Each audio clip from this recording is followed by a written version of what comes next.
Mga kakonstruksyon sa ating mga kaibigan dito sa social media konstruksyon, yan kakonstruksyon, samahan nyo konstruksyon.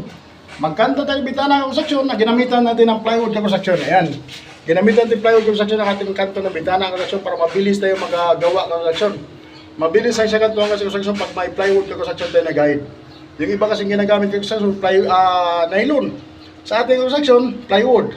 Pag tinanggal mo yung plywood ng konstruksyon, okay na yung konstruksyon. Yan, tapal-tapalan naman natin guys. Huwag tayo dito tumigas. Pag tumigas, kayo rin mo lang konstruksyon, okay na, nakakanto niya. Basta importante ang konstruksyon, yung dalawang plywood niya konstruksyon kabila, nakahulog yan. Nakahulog ba? Yung diretso. Kailangan nakadiretso yan kasi pag tanggal mo ng plywood konstruksyon, automatic na yung konstruksyon, buo na yan, may kanto na tayo konstruksyon. Ganun lang ang technique ng konstruksyon. Tapos kailangan din, siyempre, kayo rin mo, ipantay mo dyan sa, yung halo na ito konstruksyon, yung halo na ito, kailangan pantay rin sa kanto ng plywood. Kasi pag pinantay mo sa construction, ibig sabihin, nakahulog na yan, diretso na yung ano mo dyan, konkreto. Ang construction, ganyan lang technique ng construction. Simpleng paraan ng construction para sa ating mga baguhan din ng anong construction din. Ito lang, sana makatulong tong video na sa inyo mga construction. Ayan, panoorin nyo ang construction. Paano natin gagawin yan? May tinapan ng construction, siyempre, dagdagan pa natin yung construction. Hintayin natin tumuyo yung construction bago siya natin tabtaban o kayasin. Kailangan mapantay yung construction. Kaya tabas-tabas naman yung construction. Hagis-hagisa naman yung construction. Pati ilalim kasi lagyan natin yung construction. Tapos ito din yung construction. Halimbawa, jealousy ang gamitin ng construction. Mayroon din tayong nosing lalagay ng construction. Para yung tubig, ulan galing sa labas, hindi makapasok sa loob. Medyo mataas tayo ng konti dito. Taasan natin ang bahagyan ng construction kahit mga 1 pulgada construction. Tapos nakadrop yung baba para yung tubig hindi pumasok dito sa loob ng construction ng bahay. Pag nag-jealousy tayo construction, kailangan yung dahon ng jealousy construction, gaganon lang doon sa pinakanilagay mong nosing. Ito kasi pakita ko sa inyo, mustra lang mo ng construction. Habang nagpapatayo tayo, ganito lang gawin niya. Parang ito konstruksyon, diba? Ito konstruksyon, ito yung ilalim ng bitana natin konstruksyon, diba? Ilalim bitana. Lagyan mo ng halo niyan konstruksyon. Ganito lang konstruksyon, no? Lagyan mo ng halo yan, ganyan. Halo ka mo lang konstruksyon.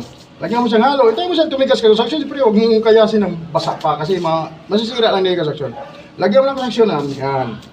Diba konstruksyon, isa nakadrop. Ayan konstruksyon, no? Ito nakataas to konstruksyon, diba nakataas? Ito nakababa. Para pagbangga ng salamin ka construction, halimbawa ganito ka construction, no? Pag halimbawa jealousy ka construction, ito halimbawa yung jealousy construction, babangga lang niya ka construction yung jealousy. Ganyan lang. Hanggang dyan lang jealousy, para yung tubig construction dito sa labas, hindi pupunta sa loob dahil mayroon siyang nakaharang na tinatawag nating nosing ka construction. Yan ang tinatawag na nosing stopper sa ulan na hindi pumasok sa loob ng bahay construction. Parang ganyan jealousy construction, ayan ang pinaka-jealousy niya. Kailangan yung tubig hindi pumunta dito sa loob ng construction para safety yung ating loob ng bahay. Karamihan kasi construction, ginagawa lang ito plain lang. Siyempre pag pinasok yung tubig sa jealousy, pupunta na agad sa loob yung tubig. Sa loob papunta ng construction. Kailangan mayroong nosing. Mayroong nosing sa jealousy para yung tubig galing sa labas, hindi pupunta sa loob dahil mayroon tayong nilalagay na nosing na tinatawag natin ng construction. Ayan, ganun lang kasimple construction ang ginagawa natin dito construction. Sa mga baguhan niya construction, ganito lang paraan yung construction. Kasi minsan ang problema yung ibang may-ari ng construction, pag nilagyan na ito ng jealousy, alam mo, may jealousy na yung construction, pag na-plain ito ka construction, maaaring pumasok yung tubig pa loob ka construction. Papasok yung tubig, yung papasok sa loob. Hindi katulad nito construction, mayroon siyang stopper, ang tubig hanggang dito lang ka construction. Hindi siya makadito sa loob dahil mayroon siyang stopper na nilagay tayo. Tinatawag natin na nosing ka construction. Nosing sa bintana yan ka construction. Ganun lang kasimple ka construction. Ayan, ang simpleng idea ni Buhay Construction, sana makatulong sa ating mga baguhan dyan na nagmamason din na gumagamit sila ng jealousy construction. Ganito lang gawin para natin construction. Kasi iba kasi construction, plain lang, maaari papasok ang tubig. Nilalagyan lang namin minsan ng aluminum dyan para di pumasok tubig, lagyan silan. Pero mas maganda ito construction kasi hindi ito nasisira construction dahil siminto ito. Isasabay lang natin ang construction sa ating pagpipinising para kapit sa lahat. Ayan ka construction, sana nakatulong sa inyo ka construction.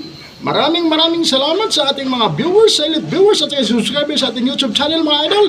Thank you mga idol. I love you all. Bye-bye.